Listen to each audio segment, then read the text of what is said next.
¿Qué tal, amigos? Muy bienvenidos una semana más a Tu Dinero Nunca Duerme, ya lo saben, el primer programa de cultura financiera de la Radio Generalista Española, un programa al que cada semana acudimos aquí en la sintonía de radio para aprender a invertir, para despertar nuestros ahorros, ponerlos a trabajar y hacerlo siempre con ayuda y de la mano de los mejores. Aquellos que me estén viendo por televisión o que estén viendo ahora mismo el programa a través de YouTube, que saben que nos pueden encontrar por cualquiera de las plataformas, en directo, en Es Radio, nos pueden encontrar en YouTube, nos pueden encontrar por podcast en cualquiera de las plataformas, dirán, uy, que solo está hoy Luis Fernando Quintero. ¿Por qué? Pues porque hoy el negativo se lo tendría que poner a uno de mis compañeros, a Domingo Soriano, que no nos puede acompañar en directo, pero que sí que lo va a hacer por teléfono, así que hoy me voy a guardar el negativo, pero no me lo repitas mucho. Domingo, ¿cómo estás, Domingo Soriano? ¿Qué tal, Luis Fernando? Pues sí, esto, el verano, las complicaciones. Complicaciones, pero hombre, si hablas de verano y de que estás por teléfono, te lo estarás pasando bien, por lo menos, ¿no? Bueno, menos de lo que parece. Bueno, pues intenta aparcar esas obligaciones que siempre te tienen tan atenazado y disfruta un poquito, que sé que en Almería, además, y ya he dicho dónde estás, tú te lo sabes pasar muy bien. Pues Domingo, muchas gracias por atenderme por teléfono. Tengo, como no podía ser de otra manera, y él sí siempre como un reloj, no falla nunca, desde Value School, Luis Alberto Iglesias, ¿cómo estás? Pues muy bien, hoy como empollón de la clase, ¿eh? Tú no, acaparando positivos. No fallas, macho. No fallo. Eres el delegado, como cuando éramos, cuando éramos lo fui niños nos y lo llamaban sigo el delegado. siendo ya de adulto. Eres el que nunca falla. Y hoy sí va a estar con nosotros en el estudio, pero está en un atasco que no le permite llegar a su hora, Manuel Llamas, que enseguida le vamos a saludar, porque hoy tenemos un programa importantísimo, muy interesante encima de la mesa.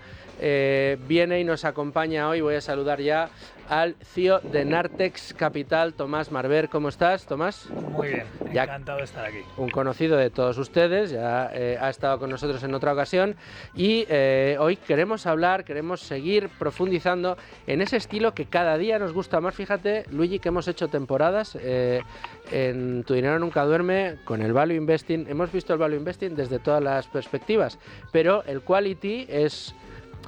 Yo iba a decir una forma de value, luego Tomás me va a pegar, pero sí es verdad que es una manera de invertir a través de fundamentales y de una manera que generalmente los fondos se comportan, bueno, pues muy bien, y el caso más evidente y claro es precisamente el de el fondo que aquí nos acompaña, que es Nartex Capital, y bueno, pues su gestor principal, Tomás Marber.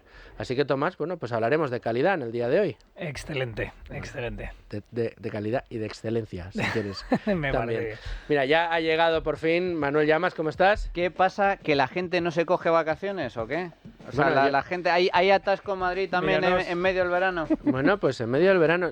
Madrid es la ciudad... Este es el programa que nunca duerme, ¿no? Es la ciudad que nunca duerme. Y en Madrid tampoco, nunca duerme. No duerme, que hoy domingo es el que se va a llevar el negativo, porque no lo tenemos aquí en el estudio. Bueno, antes de empezar, Tomás, ¿os parece que demos algunos consejos? Luigi, en Value School, ¿qué nos aconsejas en el día de hoy? Venga, pues a final de junio hicimos el curso estival, el curso de verano, el Summer Summit 2024. Ya está todo disponible. Las 6 horas de formación con Carlos Santiso, con Juan Ramón Rayo, con María Blanco, analizando el primer semestre de la política económica de Javier Milei, con Gabriel Castro, con un debate que hicimos además por la tarde en la Francisco Marroquín acerca de la tecnología de control social, el futuro del dinero y el Bitcoin. Es decir, hay un montón de formación por un precio que todos los oyentes y espectadores del programa se pueden permitir. Está a 19,95. Que nadie que quiera la información se quede por ella porque no puede pagar el precio. No, es fantástico el precio y desde luego un nivel, los contenidos extraordinarios. Lo conozco. Audios, vídeos, PDFs de diapositivas, todo. Pues ahí lo tenemos. Muchas gracias por esa... Para conseguirlo hay que entrar en la pestaña de formación, que son los cursos de Value School, es el primero que va a aparecer en la parte izquierda de la pantalla. Pues estaremos muy pendientes y ya saben, pues mira, ahora para el verano, fantástico. Sí. Nos bajamos todo ese contenido y un ratito por las mañanas, o si estamos en la playa o en la terraza. Mira, en la terraza donde podemos disfrutar, por ejemplo, de este fantástico Rueda, Herederos Marqués de Riscal, Sauvignon Blanc. Tengo que decir que Luigi me ha corregido, me está diciendo, mira, tenemos aquí el Sauvignon Blanc, me ha dicho que en francés es Sauvignon, no Sauvignon. Bueno, pues vamos a decirlo con propiedad. Sauvignon Blanc 2023, Rueda, un vino fantástico, un blanco del que más nos gusta en verano y además incluso para aquellos, como es mi caso, que somos más de tinto. Pero otro que es mucho de tinto y este vino le encanta es Domingo. Domingo, ¿cuándo te tomas tú el Herederos Marqués de Riscal, el Sauvignon Blanc? Que además ha cambiado la imagen, la tiene nueva y es la verdad que muy bonita. Sí, este es uno de esos vinos que yo le recomiendo a Nuria, por ejemplo, que es muy de... Pero ya, cuando hay un momento, y dije, este es el vino del momento tranquilo del verano. De ese momento, por la tarde, estás tranquilo, ahí dices, venga, me voy a tomar un aperitivo, quiero esa media hora de tranquilidad una vez que empieza a hacer menos calor. Vino espectacular, lo tienes ahí bien fresquito para un aperitivo increíble. Luego también sirve, evidentemente, para comer, para lo que quieras, pero a mí me gusta, es el vino que guardo para el momento de tranquilidad, ese que todos buscamos a lo largo del verano. Espectacular el Sauvignon Blanc de Marqués de Riscal. Es una variedad Sauvignon Blanc de Rueda que Marqués de Riscal introduce en 1974, nada más y nada menos, y que precisamente este que nos acompaña de 2023 lo que hace es apostar por una producción sostenible. Es un vino elaborado con la mínima intervención posible del ser humano y con un total respeto al medio ambiente y al ecosistema que rodea a esta fantástica bodega. Esto permite alargar la vida de los viñedos y garantizar la calidad de los vinos, tanto ahora como en el futuro. Un fantástico vino para este verano que ahí queda hecha la recomendación. Manolo, Domingo, en la cuadrilla, ¿qué podemos recomendar? Tenemos multitud de vídeos ya en marcha en el canal de YouTube de la cuadrilla de Tu Dinero y mucha oferta formativa. Bueno, tenemos vídeos y empezamos ya a tener temas de formación que cada vez vamos a ir enriqueciendo con nuevos cursos, nuevas píldoras, nuevos webinarios para profundizar en el ámbito de la cultura financiera. La cuadrilla, que es la continuación, la comunidad de este programa. La comunidad de este programa, comunidad amiga de Value School, comunidad de Tu Dinero Nunca Duerme y de todos aquellos que estén empeñados en difundir cultura financiera. Y así es mucho más sencillo. Ser miembro de la cuadrilla, además, es gratuito, solo entran en la cuadrilla tudinero.com y se hacen socios, no necesitan aportar absolutamente un solo euro y, bueno, pues además pueden ver todo lo que hacen nuestros amigos en Value School y todo lo que hacemos nosotros para tratar de acercar más conceptos de cultura financiera. Me queda un último consejo que dar y vamos directos ya al contenido. Tengo que hablarles de Legalitas Contigo Negocio. Ahora vamos con, insisto, buenas noticias para nuestros oyentes, sobre todo para aquellos que estén pensando en montar una empresa. Si ya la tienen, ya saben lo complicado que resulta gestionar el día a día de un negocio. Pero estén todos muy atentos a lo que vamos a contar. Si cuando necesitas asesoramiento jurídico para tu negocio piensas en Legalitas, a partir de ahora, cuando necesites también tu servicio de gestoría profesional, tienes que volver a pensar en Legalitas. Porque Legalitas te ofrece un servicio global de asesoramiento jurídico con abogados expertos y de gestoría fiscal y contable. Contarás además con tu propio gestor personal. De esta manera podrás tener centralizados todos los asuntos de tu negocio y un canal de comunicación directo con tu gestor. Es muy fácil, ágil y sencillo. Podrás contar con ellos por teléfono o internet siempre que lo necesites, siempre a tu lado. Sentirás la tranquilidad de tenerlo todo controlado. Legalitas te ayudará a crecer y tomar las mejores decisiones. Ahora ya cuentas con un nuevo aliado para hacer tu día a día más fácil. Infórmate en el 900 100 665 900 100 665 y atención porque por ser oyente de radio puedes ahorrar un mes el primer año. Legalitas, que nada te pare. Y ahora, como nada nos para, pues seguimos con el programa y nos vamos directos a la entrevista con Tomás. ¿Estás harto de bajas rentabilidades? ¿No quieres seguir pagando altas comisiones? Traspasa tus fondos de inversión a Finicens y podrás obtener una mayor rentabilidad. Más información en el 910-483-004 y en finicens.com. Finicens, especialistas en inversión pasiva. Bueno, pues Les había prometido que íbamos a tener un programa amplio y de análisis en profundidad de esa estrategia quality, esa estrategia en calidad, una estrategia basada en el análisis fundamental, y lo vamos a tener con Nartex Capital y con su gestor Tomás Maravera, un amigo de este programa que ya todos ustedes conocen. Luis Alberto Iglesias es el primero en abrir fuego siempre, como tradición de este programa, así que Luigi, todo tuyo. Bien, pues quiero intentar reconciliar, Tomás, lo que ha dicho antes Luis Fernando en el comienzo del programa acerca de vuestra filosofía y estilo de inversión, siendo un ejemplo del value investing o de inversión en valor. Yo creo que en la medida en que lo podamos entender como inversión inteligente, desde luego que lo es, los parámetros por los que escogen las compañías quizá varíen. Con este contexto, ¿cómo explicarías que un fondo como el tuyo no esté invertido en compañías que están, pues eso, partiendo la pana, como se dice de forma en román paladino? Y me refiero a Nvidia, por ejemplo, a las grandes que están tirando de la economía, bueno, de los índices. Vamos, es que he visto además hasta gráficos donde te ponían el índice sin esas empresas y esas 7, 8 empresas nada más. Y claro, la diferencia era tremenda de valoración, es decir, que están aportando un puñado de empresas casi toda la revalorización de un índice tan grande como puede ser el S&P 500 y no digamos ya de un Nasdaq.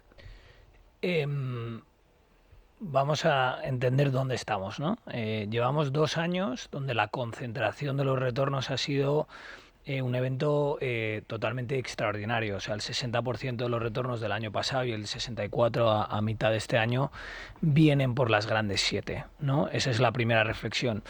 Este año ha sido todavía más agresivo porque Nvidia, que en los últimos 12 meses se ha multiplicado por 6, ha llegado a tener 3 trillones de market cap. Entonces, creo que cuando hablamos de las grandes 7 hay que matizar, es muy importante, cada una es muy diferente, ¿no?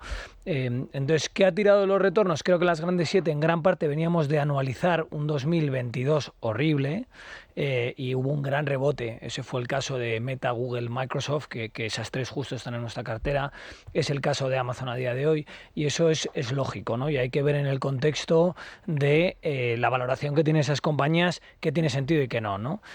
Lo más importante ahora mismo es el caso de Nvidia, porque Nvidia yo os diría que una muy pequeña fuente de compañías que son los proveedores de la maquinaria para la creación de semiconductores han tenido esos retornos tan altos y extraordinarios. Entonces, si queréis profundizamos sobre cualquiera de esas compañías, pero entendiendo dónde estamos, ¿qué hacemos en Nartex, ¿no? ¿Y qué hacemos en la inversión en calidad?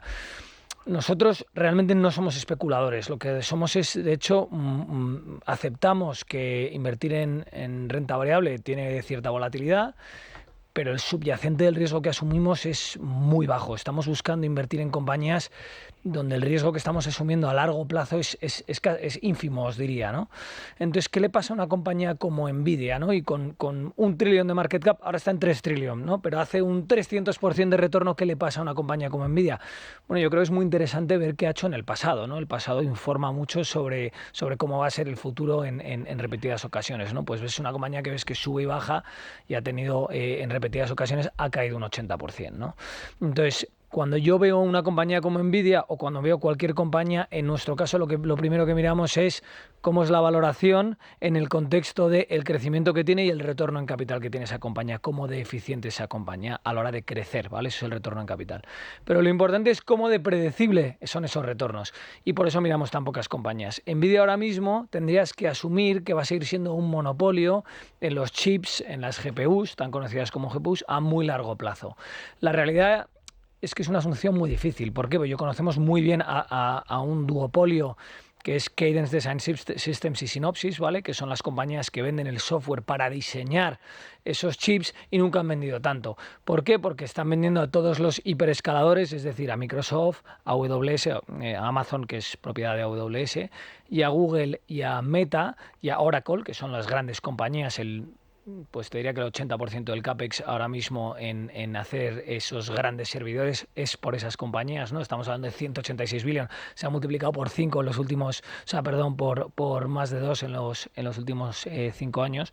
Entonces, realmente sabemos que esas compañías están intentando quitarse Nvidia en medio. ¿Por qué? Porque tienes a un tío que te está cobrando un 65% de margen. Si yo puedo venderte, si yo tengo que venderte a ti, y, o sea, que tengo que hacer algo y tengo un tío que está trincando un 65% de margen, voy a hacer todo lo posible para quitármelo de en medio.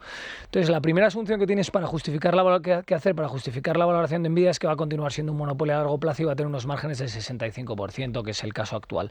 Eso es muy difícil de tener certidumbre sobre ello, ¿no? Y luego hay otra parte fundamental, que es cuál va a ser el tamaño del mercado, ¿no? Yo creo que se ha hablado muchísimo de la inteligencia artificial, pero la realidad es que tenemos 3 casos de uso muy específicos donde funciona. Uno es para programación, otro es para la creación de contenido digital y otro es para la publicidad digital, donde hay 2 beneficiados muy claros, que son Meta y Google, y el resto de los casos es una especulación. Entonces, esta peli, yo creo que vosotros la hemos visto todos, pero la hemos visto en la época del 2000 al 2002. ¿Qué pasó del 2000 al 2002? Por volver a la historia. Que el S&P cayó un 34%. Había mucha concentración, ni mucho menos tan agresiva, pero un equal weight, ¿no? El índice con el mismo peso en cada una de las compañías cayó solo un 14%. Es decir, la otra cara de la misma moneda que hemos visto ahora. Entonces, por matizar, un fondo como nosotros lo que prima es la predictabilidad, porque sabemos que si nuestras compañías componen y crecen de una forma consistente y la estamos comprando a una valoración razonable y todo ello es predecible, pues haremos un 15% de retornos a largo plazo, que es lo que estamos buscando hacer, ¿no? Tomás, vosotros os caracterizáis por ser una gestora que invierte en empresas de calidad y buscáis esas 20 o 30 empresas de gran calidad a precio razonable. 2 preguntas en una. ¿Qué es para vosotros la calidad y qué es para vosotros precio razonable? La calidad es, hablando de una manera didáctica, ¿no? Luego hay todo eso se traduce en varios elementos cuantitativos. Es para nosotros, para Nartex, yo vendo algo que todo el mundo quiere, cada vez lo quiere más, y yo controlo la oferta que hay de ese bien. Si yo tengo una compañía que hace eso y tú miras la historia, verás que la agregación de la gran mayoría de los retornos sostenibles en el tiempo ha sido cuando se dan esas 2 circunstancias. Para mí la representación máxima de la calidad es esa. Yo me pone muy nervioso constantemente oír a gestores hablar de barreras de entrada en un mundo global y digital. Las barreras de entrada hoy en día hay prácticamente ningún negocio es capaz de tener unas barreras que no sean desintermediables. Entonces lo que estás haciendo es yo compito contra ti y el que mejor lo hace es el que tiene éxito. Eso no es una barrera de entrada, eso es una ventaja competitiva. ¿Qué son barreras de entrada? Barreras de entrada, pues por ejemplo, hice una charla con Luigi sobre las compañías de raíles canadienses. Si a nosotros nos dan 100 billion y un equipo gestor magnífico, no podemos poner los raíles que van de Canadá a Estados Unidos y que se utilizan para transportar las mercancías industriales y de gran consumo, ¿no? Eso es una barrera de entrada, que es la infraestructura, además no está regulada, y eso es una barrera de entrada real. Eso es algo que es no desintermediable. Eso para mí es calidad. Y la realidad es que hay tan pocas compañías que tengan barreras de entrada no desintermediables que nosotros específicamente solo miramos 120. Nvidia es una compañía magnífica. Hay gente muy inteligente que argumenta que el software CUDA que tiene, por hilar las 2 conversaciones que estamos teniendo, es una barrera de entrada sostenible. Nosotros, que hemos hablado con muchísimos clientes para ver si podía pertenecer a nuestro universo, hemos llegado a la conclusión de que no era el caso, ¿no? Entonces, la calidad para nosotros es cuando se cumplen esos 2 criterios, ¿no? ¿Qué es un precio razonable? El precio hay que verlo siempre en el contexto del crecimiento y el retorno en capital que tiene una compañía. Me canso de decirlo. Nosotros tenemos compañías que te están generando un 8% de caja anual a día de hoy y que además esa caja crece a un 5%, con lo cual tienes un retorno de un 13% y tienes compañías en la cartera que estamos pagando una auténtica barbaridad, como es el caso de Microsoft, y donde estamos pagando 35 veces las ganancias que genera, un poco menos de un 3% de la caja que genera, pero tenemos mucha certidumbre de que va a crecer al 15%, ¿no? Entonces, ahí solo daros un matiz, que yo creo que todo el mundo está hablando de tecnología, que en nuestro caso estamos infraexpuestos. Lo que nosotros buscamos hacer en Nartex es invertimos mucho dinero en tener fuentes de información alternativa, que nos permiten constatar nuestra tesis. O sea, no solo hablamos con clientes, proveedores y ex empleados, sino que en el caso de Microsoft estamos pagando a un proveedor que tiene los 80 distribuidores más grandes de cloud y del producto que vende Microsoft más importante, y Amazon, que es AWS y Azure, ¿no? En este caso, y Google Cloud, que es la nube, en sus diferentes formatos, y de forma constante vemos cómo evoluciona el precio, cómo evoluciona el mix, quién está ganando cuota de mercado y por qué, y eso nos permite asegurarnos que estamos midiendo en tiempo real que nuestra tesis se está cumpliendo, porque si estamos pagando esa fortuna, en ese caso tan extremo que es el de Microsoft, que es la compañía más cara de la cartera, por poner un ejemplo, aún así creemos que es un precio razonable. ¿Por qué? Porque un 3% de caja que genera un 15% de crecimiento de las ganancias en los próximos 5 años, que es lo que nos sale en el modelo, y asumimos que el múltiplo se va a ir a un 4,5% de caja generada anual, nos da unos retornos del 14% en Microsoft, una compañía que tiene una posición de mercado envidiable. Con eso funcionan los retornos. Ahora, tecnología por aquí, tecnología por allí, nosotros nos cuesta muchísimo invertir ahí porque las valoraciones se han... Además, luego hay que hacer, muy importante para los oyentes, la realidad es que las compañías hacen muchas trampas en cómo reportan los números, especialmente las compañías de tecnología y especialmente las compañías en Estados Unidos. Entonces, cuando veáis números de valoración, aseguraros que estáis metiendo la compensación que se pagan en acciones a los empleados. Eso tiene un impacto brutal. Mirar cómo amortizan el goodwill, el Fondo de comercio. Fondo de comercio, muchas gracias, de las compras que están haciendo. Entonces, hay mirar cómo gestionan el working capital. Hay una serie de trucos y es importante asegurarte que no estás sobrepagando, porque yo ópticamente te puedo dar una valoración muy barata, pero si te estoy haciendo muchas trampas, la valoración real es muy cara, ¿no? Y eso hay que mirarlo también con cariño. Domingo. Sí, Tomás, dos cuestiones que puede que a muchos de nuestros oyentes le parezcan contradictorias. La primera es esa calidad, esas empresas muy conocidas y esa sensación, y además yo estoy de acuerdo, dices, estamos intentando no llevarnos sorpresas, por eso no nos metemos en envidia, porque bueno, todavía hay dudas sobre el modelo de negocio, si va a ser capaz de sostenerlo en el tiempo, etcétera. Y eso lo asocias a un 15% de rentabilidad anualizada como objetivo. Y ahí es donde yo creo que muchos se vuelven locos y dicen, pero si estás invirtiendo en lo más conocido del mundo, en las empresas que todo el mundo mira, ¿cómo puedes pretender sacar eso? Eso debería ser una rentabilidad asociada, pues eso, a microcaps o a algún tipo de sector en el que, bueno, pues obtienes la rentabilidad porque o es un poquito más arriesgado o estás mirando lo que nadie mira. ¿Cómo conseguís, mirando lo que aparentemente todo el mundo mira, sacar esa rentabilidad o tener como objetivo esa rentabilidad? Te contesto a las dos preguntas. Yo creo que hay una cosa maravillosa y me repito como una, que es la historia. Entonces, si miramos en los últimos 10 años, que hemos tenido una bajada muy fuerte en el 2022, pero del 2013 al 2023 hay unos índices de referencia. Entonces, si miramos qué ha hecho el MSCI Global, ¿no? El MSCI Global ha dado unos retornos del 9%.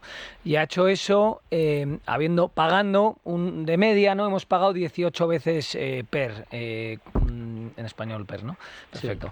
Sí. ¿Qué ha hecho el índice de calidad? Pues el índice de calidad un retorno del 12%, pagando algo más, pagando un 10% de prima. No ha sido la década del value, desafortunadamente, ha dado unos retornos del 6%, pagando un 20% menos.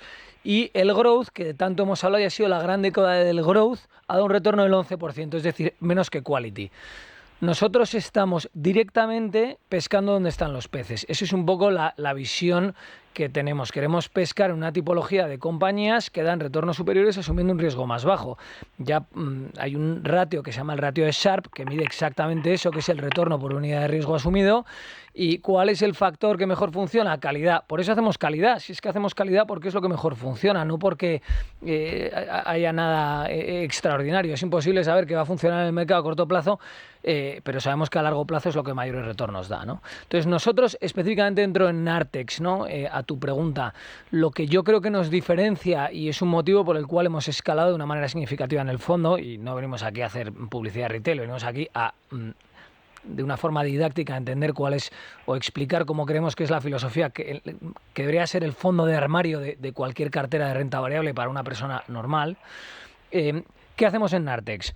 Pues para sacarle esos retornos que batan al índice a largo plazo, lo que hacemos es, y lo comenté la última vez, tener una rotación de la cartera que baje el riesgo y suba el retorno, y eso tiene 3 elementos. No sobrepagar en calidad, como bien habéis comentado antes, es fundamental. La gran mayoría de fondos que hacen nuestra estrategia hablan de quality, pero en verdad son fondos growth y están pagando unas primas que son una verdadera burrada, y luego tienen unas tipologías de compañías en la cartera que realmente no son repetibles, y es muy duro no invertir en Nvidia ahora, que claramente es el momentum y lo que funciona, pero estás asumiendo un riesgo que luego te viene a buscar. Entonces hay que gestionar el riesgo, ¿no? Y uno de ese elemento primero es la valoración, y el segundo, que es fundamental, es tener una visión diferente a lo que tiene el mercado, ¿no? Entonces nosotros, ¿cómo construimos una visión diferente de lo que tiene el mercado? Hablando con la economía real. Entonces le dedicamos muchos recursos a hablar con, como he comentado antes, clientes, proveedores, exempleados, competidores. ¿Por qué está ganando cuota de mercado Microsoft en cloud? Que es el ejemplo perfecto de una compañía que está en muchas carteras, y dices, ¿qué ángulo diferencial tenemos, no? Vamos a poner un ejemplo. Nosotros hemos desarrollado una tesis hablando con clientes y sabemos que en cloud están ganando, aunque tengan menos funcionalidad que AWS, que es el producto de Amazon, que tiene otra valoración muy superior y que nos costaría muchísimo comprar. Sabemos que están ganando cuota de mercado porque tienen la solución híbrida que mejor funciona, es decir, tienen una solución en donde está habiendo esa transición al mundo de la nube, donde ellos tienen el producto que más se valora, y además tienen una llegada al mercado que es muy superior. ¿Por qué? Porque a sus clientes le venden, no solo te vendo el producto de la nube, sino que además te vendo la ciberseguridad, y además te vendo todo el software y el ecosistema de software que tienes, ¿no? Entonces, en un mundo en el que era Netflix el que se iba a la nube, tenía mucho sentido para AWS, pero ahora es Microsoft. Entonces, esa tesis se construye hablando con todo ese ecosistema que te he comentado, pero además se mide, ¿no? Y entonces en Nartex lo que estamos buscando es medirlo de forma consistente, y así realmente tenemos una ventaja competitiva. O sea, el proveedor que tenemos, que nos da esa información cada 2 semanas de quién está ganando cuota de mercado, tiene 250 clientes en el mundo, no tiene mucho más. Históricamente acierta cuando hay ciclos de optimización, y eso nos da una información que nos permite decir, oye, ahora mismo pues los números no son tan constructivos en esta compañía que tiene una valoración tan cara, deberíamos tener un peso más pequeño venderla, ¿no? Esa es la forma en la que jugamos siempre en ese ecosistema de 120 compañías con seguridad. Entonces, márgenes de seguridad, 1, valoración, 2, tener una visión diferente del mercado, aunque sean compañías grandes. No os imaginéis el ejemplo de Meta, que también lo hablé mucho en la conferencia que hice de Luisfer, que fue hace 2 años. Yo creo que hemos hecho 4 veces nuestro dinero en esa inversión, en un momento en el que me llamaban los clientes diciendo, ¿estáis loco? ¿Por qué estáis invirtiendo en esto? Que era una compañía. Es un poco un prisma de tener esa visión diferente del mercado de una manera muy formada, con mucha seguridad. Y Meta es una compañía que tiene más de $1 trillón de market cap, ¿no? Lo digo porque es un ejemplo de algo que podéis mirar hace 2 años. Entonces, hay alfa en las compañías. Alfa quiere decir, hay capacidad de tener una visión diferente con respecto al mercado y generar un retorno superior al del índice, ¿no? Y lo tercero, que es lo más fundamental, es la gestión de riesgos, ¿no? Es muy importante en nuestra estrategia. Cuando hablo de gestión de riesgos, hablo de la calidad de los negocios. Es muy tentador invertir en los Nvidias de turno. Siempre va a estar el cuñado de turno que ha invertido en Nvidia y le ha ido fenomenal, y te cuenta lo que ha hecho bien en ese momento, pero no te cuenta que 1, estaba especulando sin tener conocimiento, y 2, se ha comido una galleta después gigante, que todos los que tenemos cultura financiera lo hemos visto un montón de veces, ¿no? Entonces, por eso nosotros tenemos ese foco tan grande en solo mirar 120 compañías, porque queremos tener una lente muy puesta en unas compañías que realmente son únicas y generan una dinámica muy especial, pero tener mucha profundidad de conocimiento sobre ellas para tener capacidad de tener una visión diferente con respecto al mercado, ¿no? Tomás, ¿qué os ha llevado a decidir invertir en Visa y no en Mastercard o en American Express, por ejemplo? ¿Nombres igual o más conocidos? Visa, realmente American Express tiene otro modelo de negocio, ¿vale? Que creemos que aunque lo tenga Buffett, que está muy bien, creemos que el efecto re que tiene no es tan potente, ¿no? Porque no genera un ecosistema tan bueno para los clientes. Entonces te lo separaría un poco, pero tanto Visa como Mastercard son 2 negocios absolutamente extraordinarios. Lo que nosotros vemos ellos tienen un negocio principal, que es el de las tarjetas de crédito, que es el que conocéis todos, que en este caso pues debe representar como un 70% del negocio total de las ganancias de la compañía, y donde hay un crecimiento que viene dado porque cada vez gastamos todos más dinero, cada vez pagamos menos con efectivo y pagamos con tarjeta de crédito, y además cada vez hay un mix que le beneficia a las tarjetas de crédito, que es, oye, pues pago con Tap to Pay, pago tocando con la tarjeta, ¿no? En vez de tener que meter la tarjeta y el PIN. Eso, cuando se hace eso, mejoran los números que tiene Visa. Visa gana algo más de dinero cuando mejora el mix, ¿no? Entonces tienes un negocio principal que crece de forma consistente. Ahora mismo en nuestros números crece del orden del 7-8%, y luego tienes en esa parte del negocio que además es muy predecible, ¿no? Porque podemos ver, hay muchos países donde la penetración de las tarjetas de crédito os sorprendería lo baja que es. O sea, Japón y Alemania, por poneros un ejemplo, que cuando ves los números es fascinante, y vemos que le queda recorrido de crecimiento, además de, por supuesto, mercados emergentes, ¿no? Y luego tenemos otra parte del negocio que es fundamental, que es un 30% del negocio, que es flujos alternativos de pago y servicios de valor añadido. El ecosistema, al digitalizarse el mundo, el ecosistema de pagos cada vez es más complejo. Entonces, la maravilla que tiene Visa es que está en medio de todo. Entonces, como está en medio de todo, se convierte en el facilitador de todos esos servicios, ¿no? Entonces, ese negocio que está subcompuesto por 4 negocios, ¿vale? Que os puedo meter un rollo muy largo sobre ellos y probablemente os aburriríais, crece de forma muy consistente y también muy predecible. ¿Qué diferencia vemos con respecto a Mastercard? La realidad es que nosotros vemos que la inversión que ha hecho Visa en este negocio, en el flujo de pagos de B2B, ellos tienen una cosa que se llama Visa Direct en particular, creemos, hablando con los clientes, que es superior a la solución que tiene Mastercard. Y por tanto creemos que Visa, que históricamente no ha crecido tan rápido en este negocio, ese crecimiento se va a acelerar en base al feedback que nos dan los clientes, combinado con que además cotiza a precios algo más atractivos, y eso es lo que nos ha llevado a Visa. Es una pregunta magnífica, porque realmente son 2 compañías espectaculares y es muy marginal la decisión, pero creemos que Visa tiene quizás, o tenemos una visión algo más diferente, que no está metida en precio de mercado y que veremos en los próximos años, ¿no? Tomás, dentro de lo que es la información que ofrecéis en vuestros medios o en vuestra página web, tenéis una reflexión hablando de vuestra filosofía, que a mí me gusta y que tiene mucho que ver también con las ideas value que aquí en este programa hemos puesto encima de la mesa muchas veces, que es que miráis y estudiáis las compañías para tomar decisiones, que cuando tomáis la decisión de invertir sería una decisión que por vosotros sería como para toda la vida, ¿no? Con vocación de permanencia. No obstante, decías, es un fondo fantástico para cualquier fondo de armario de cartera de renta variable de cualquier cliente que nos pueda estar escuchando. Vais con visión a largo plazo.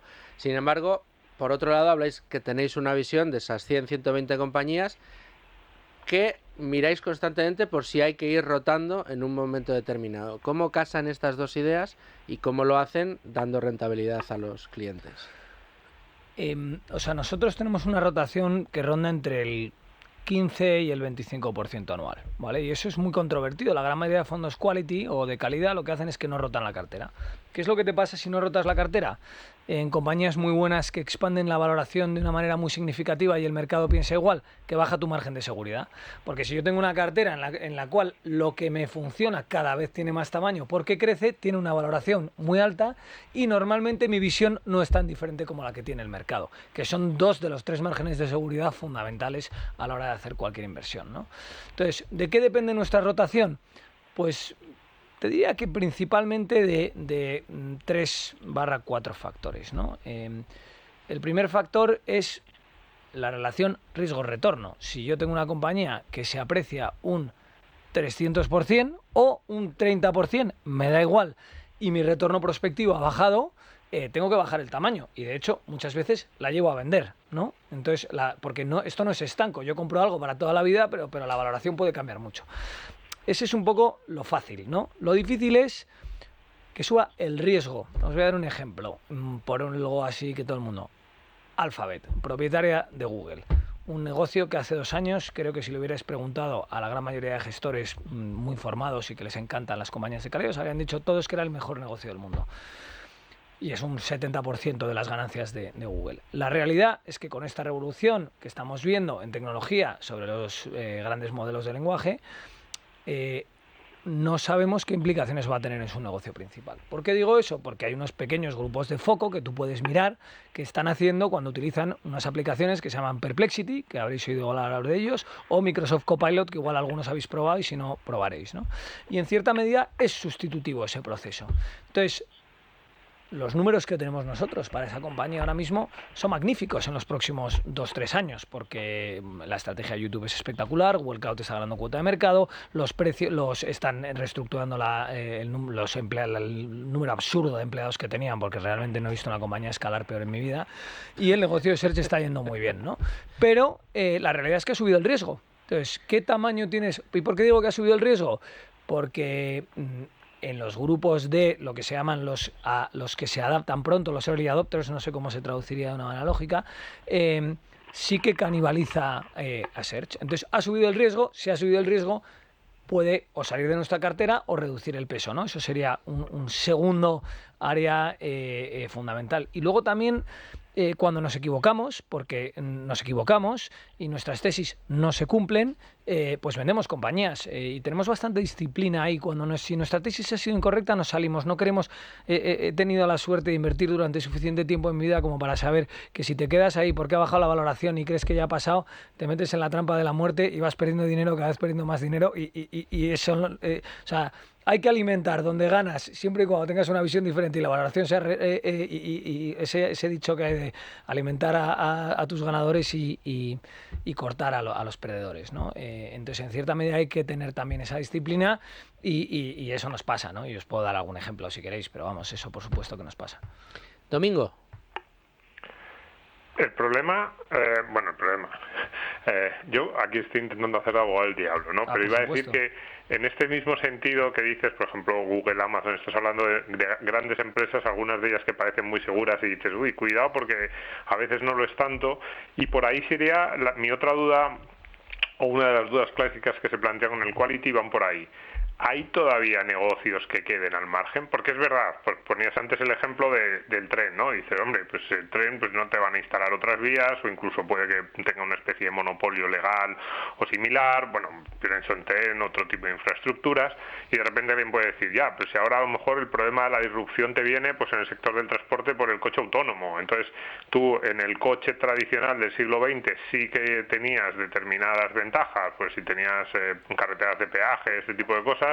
Ahora de repente con estos nuevos posibilidades se te empiezan a caer o bueno, cualquier otro ejemplo similar que veamos de no es tanto que tú no vayas a poder dominar tu industria como que tu industria vaya a mantener que el producto se vaya a mantener. Tú puedes tener la mejor carreta de caballos del siglo XIX, pero el problema es que ya no hay carretas de caballos. Nos obsesiona eso, o sea, mirar el riesgo de disrupción en uno de nuestros negocios, en cualquiera de nuestros negocios. De hecho, en cualquiera de las 120 compañías de la cartera es fundamental. O sea, estábamos justo hablando del ejemplo de Google. En el caso de Canadian Pacific y Canadian National, que están ambas en la cartera, yo creo que vamos a empezar por tener trenes autónomos, que es bastante más sencillo que coches autónomos, pero es algo que miramos y donde en el caso de que haya coches autónomos no cambia materialmente la toma de decisiones por un montón de factores que si quieres hablamos, ¿no? Pero mirar el riesgo de disrupción nos obsesiona y de hecho si tú miras la exposición que tiene Nartex, que es nuestro fondo, y lo comparas con la gran mayoría de los fondos quality, verás que tenemos mucha menos tecnología. ¿Por qué? Porque las barreras de entrada en tecnología son mucho más bajas. Si no os hacéis una idea la pasta que nos gastamos nosotros para ver en tiempo real qué está pasando en cada una de las cosas dentro de tecnología, porque es un sector que es mucho más proclive a que las barreras de entrada bajen y nosotros sí nos las tomamos en serio. El ejemplo de Visa, que siempre hay, que justo estábamos hablando de ella, siempre hay momentos, nosotros hablamos todos los trimestres con los 5 o 6 tíos que están argumentando que se puede. Hablamos con Venture Capital para ver qué modelos de negocios se están financiando que podrían desintermediar esas barreras de entrada. Entonces, obviamente hay que estar ojo a visor y de hecho Adobe, por poneros otro ejemplo, una compañía que ha salido de las 120 compañías. ¿Por qué? Porque realmente creemos que la creación de contenido digital se ha convertido en un commodity. ¿Igual gana Adobe o no? Pero como no lo sé, no podemos ni invertir ahí porque no lo sé. Nosotros queremos invertir en lo que sí sabemos, ¿no? Entonces, una súper buena observación. Al final, las barreras de entrada pues son las que son.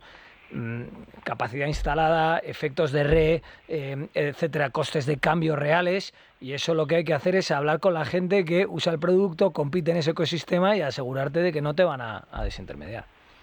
Tomás, tenéis en el radar 120 compañías de calidad que estáis analizando constantemente, sobre las cuales tenéis un gran conocimiento a nivel de profundidad.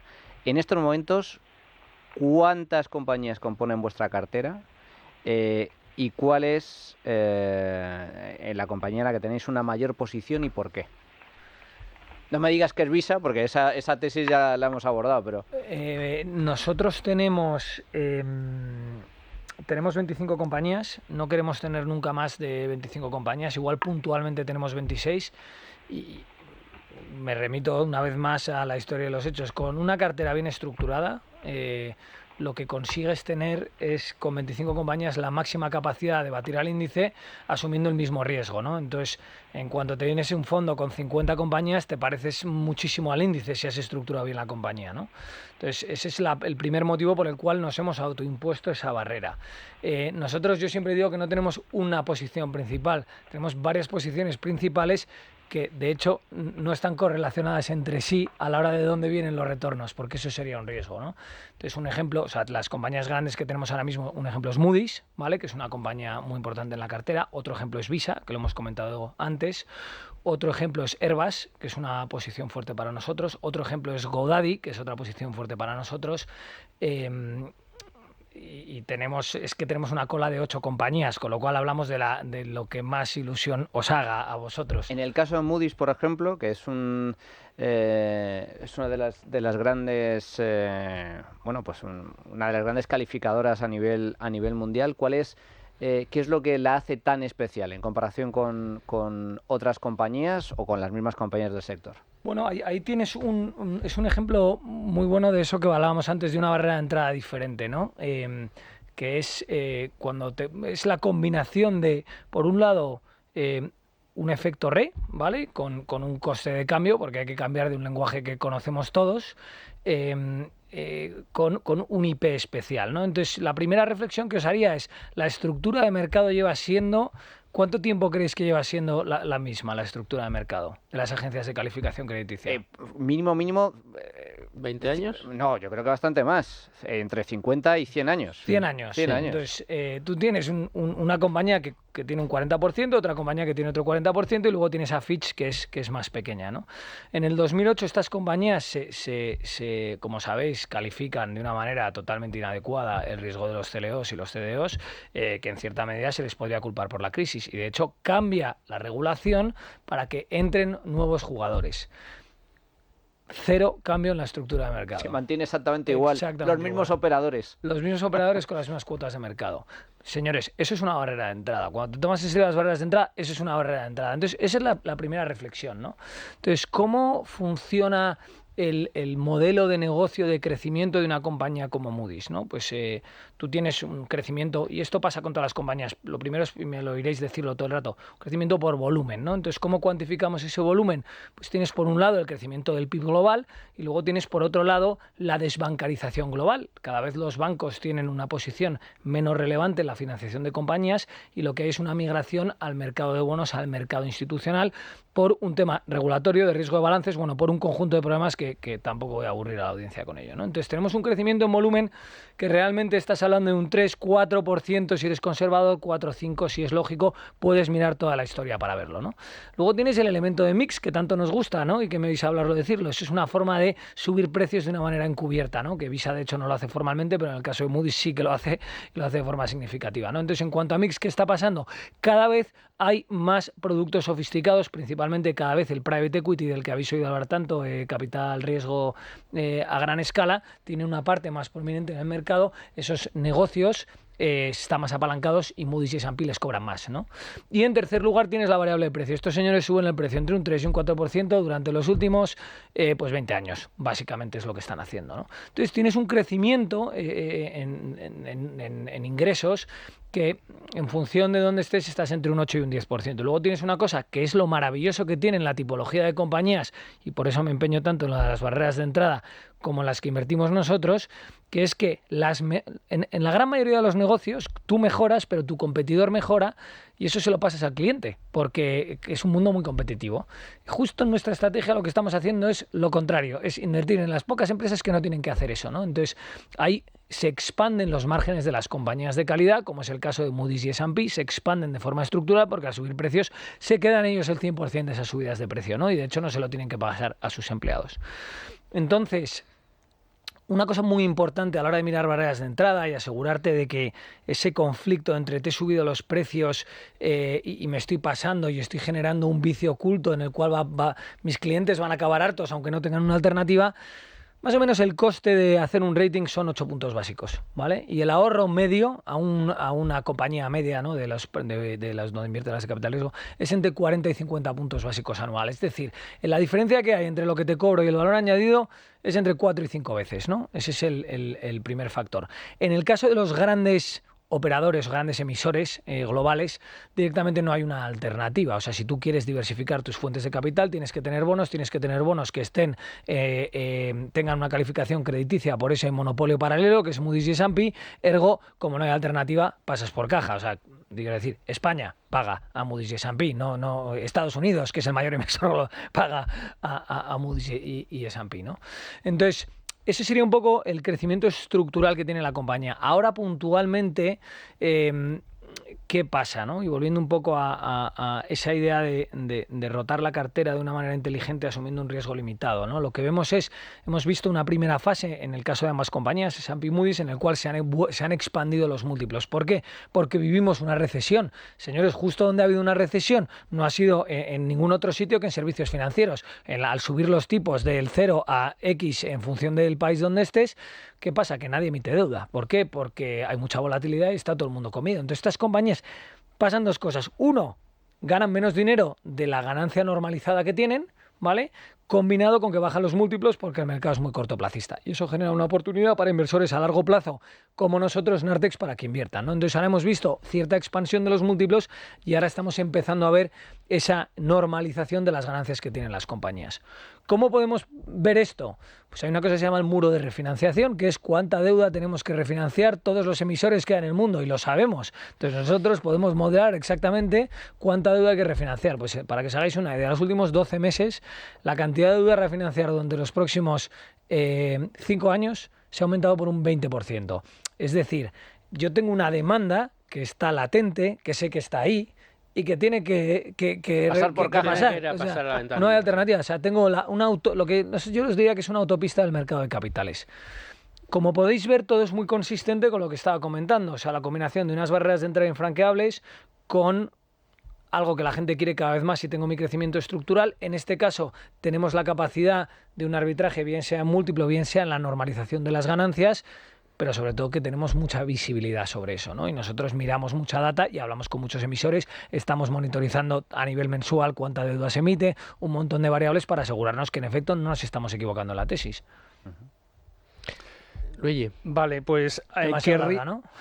No, querría antes de terminar dar un poquito de tiempo a explicar esto del fondo de armario que has mencionado antes de una forma muy, muy coloquial, y mi pregunta es un poco la diferencia en esa cartera, en ese armario de cualquiera de los espectadores u oyentes que escuchan el programa, en ese armario de inversión, en esa cartera, ¿qué es lo que aportaría un fondo como Nartex, con una filosofía de inversión en calidad, frente a otras opciones? Aquí en el programa con asiduidad vienen fondos de gestión en valor.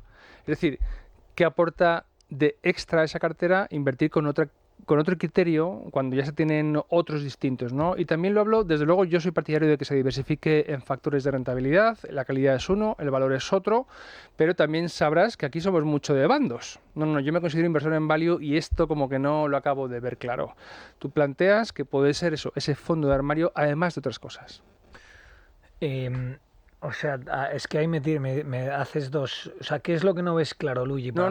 Lo que quiero es lo que el espectador tenga claro qué es lo que se aporta diversificando estrategias de inversión. O sea, al final lo ideal es encontrar gestores que encuentren valor añadido, cada uno con su sesgo de estilo, ¿no? La pregunta es qué tamaño debería tener cada estilo. Eso es un poco lo que quiero decir, ¿no? La volatilidad a la que está sujeta el value normalmente es mucho más alta. Dicho lo cual, hay todo tipo de hecho, en España tenemos, yo creo que unos gestores value excelentes, si te soy franco. Entonces, ¿qué te hace? Te descorrelaciona la cartera. Es decir, en un entorno como el 2022, por ejemplo, Nartex cayó un 20% y hay algunos fondos value que subieron. Si tú ves los retornos a largo plazo de cada una de las estrategias, nosotros favorecemos más el quality porque tienes mayores retornos con menos riesgo. Por eso lo favorecemos, pero tiene sentido descorrelacionarte y tener una cartera con un buen gestor value que va a generar alfa de forma consistente. Lo que quería, afino un poco más el comentario / pregunta, que el oyente entienda que llevando estrategias diferentes puede componer una cartera más todoterreno, donde un estilo coyunturalmente sea desfavorecido, al lado en su cartera puede tener otro que se esté beneficiando precisamente de las circunstancias que desfavorecen al otro. ¿Es así? Absolutamente. A eso me refiero. Absolutamente. Domingo. Y el momento, porque también es verdad que llevamos unos años, bueno, siempre estamos hablando de que los mercados están caros y a lo mejor pues hay alguien igual que también piensa, sí, a mí me convence esto de el quality, pero no sé yo si ahora justo a lo mejor, venga, me espero un par de años a ver si corrige. Bueno, eso es un poco lo que, como estamos intentando agregar valor nosotros, ¿no? Yo creo que si tú miras lo que estamos haciendo con esa rotación de cartera, o sea, nosotros siempre tenemos un sesgo calidad, pero es que somos como un calidad, pero con los criterios intelectuales de el value que vosotros habláis, ¿no? O sea, aquí hay dos definiciones de value. Hay una definición de value que es comprar por menos de lo que creemos que vale una compañía X. Eso es lo que hago yo también, si no, no la compraría, obviamente. Eso es invertir a lo bestia, ¿no? Y luego está value, que es, tengo un sesgo en el cual intento comprar compañías que están mucho más baratas, ¿no? Y nosotros, dentro de nuestras 120 compañías, estamos haciendo eso de forma consistente. Estamos vendiendo lo que ha funcionado de manera muy clara y donde ya el mercado piensa como nosotros y donde la suma de la caja que generan, el crecimiento que tiene y una bajada de múltiplos algo lógico y en línea con el mercado, nos da unas rentabilidades bajas y estamos comprando otra cosa donde ha pasado eso. Pues ahora, y el mercado te ofrece muchas de esas oportunidades, te ofrece esas, porque funciona mucho por industrias, lo que hablábamos antes de la tecnología, nosotros teníamos mucho más peso antes en tecnología, lo que pasa es que las valoraciones han cambiado, ergo el riesgo que asumimos ha cambiado, ¿no? El consenso de mercado en ese momento era que nunca más iban a ganar dinero compañías extraordinarias, que obviamente era una chorrada, y se podía medir y hacer el trabajo para saber que no, que es lo que hicimos, y ahora en cambio ya las expectativas son muy altas, entonces tenemos que vender. Entonces nosotros buscamos hacer esa rotación. Yo creo que lo bueno que tienen los fondos, y aplica tanto a value como a quality, como a growth, como a lo que sea, es que en España tenemos una suerte, es que podemos comprar y vender sin pagar plusvalías. Entonces podemos hacer esa rotación y eso que tú ves en el momento, ir bajando el riesgo y subiendo la rentabilidad esperada, rotando la cartera, ¿no? Bueno, ya ven ustedes por qué traemos a Tomás, ya ven ustedes por qué tenemos que profundizar en otro tipo de estrategias, entre otras cosas porque a mí me gusta decir mucho, Luis, que no somos dogmáticos. O sea, no. Aquí que hablemos mucho de value, a todos nos gusta el value, pero nos gusta por motivos muy sencillos, porque lo entendemos y porque sabemos las razones que hay detrás de que un inversor invierta en un determinado valor. Está estudiado en fundamentales, pues algo parecido a lo que hace Nartex con otro sesgo distinto.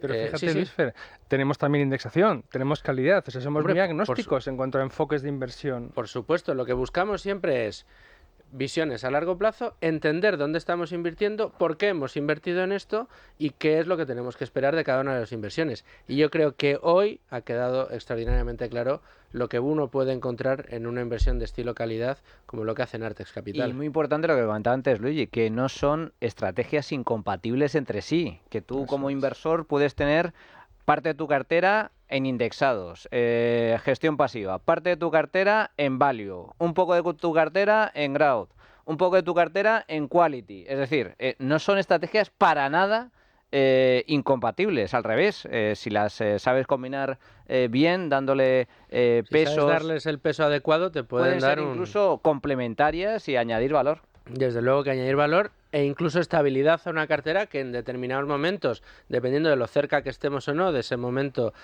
final de objetivo de inversión, pues nos puede favorecer. Nos hemos quedado sin tiempo, eso es lo malo. Este programa dura 1 hora. Llevo años pidiéndole a Somalo que nos dé 2, pero bueno, yo creo que dentro de poco tendremos algo más de tiempo, aunque sea en otros espacios. Mejor dejar a la gente con ganas de más. Eso siempre es bueno, eso siempre es bueno. Domingo Soriano, te despido a ti, el primero que estás al teléfono. Muchas gracias por estar con nosotros y te espero la semana que viene con más asuntos. Un abrazo, muchas gracias. Manolo, muchas gracias a ti también. Un placer, por estar aquí. Luigi, muchas gracias. De nada. Y a ti, Tomás, gracias por estar aquí, por compartir con nosotros todo tu conocimiento, todo el expertise que tenéis en Nartex. Y bueno, para aquel que quiera, aunque no era el objetivo del programa, pero el que quiera brujulear, que entre en la web, ¿no? Nartex. Sí. Y para contratar el fondo, ¿se puede hacer a través de la web o hay que hacer? De la web y de cualquier banco. Perfecto. Principalmente, sí. Bueno, pues ya tenemos toda la información necesaria. Tomás, te espero que muy pronto aquí en Tu Dinero Nunca Duerme. Muchas gracias. Y a todos ustedes, señores oyentes, muchas gracias por estar ahí. Una semana más les dejo en la mejor compañía, que es la de Es Radio, y les espero aquí la semana que viene con asuntos seguro de su interés. Hasta entonces, sean muy felices, amigos.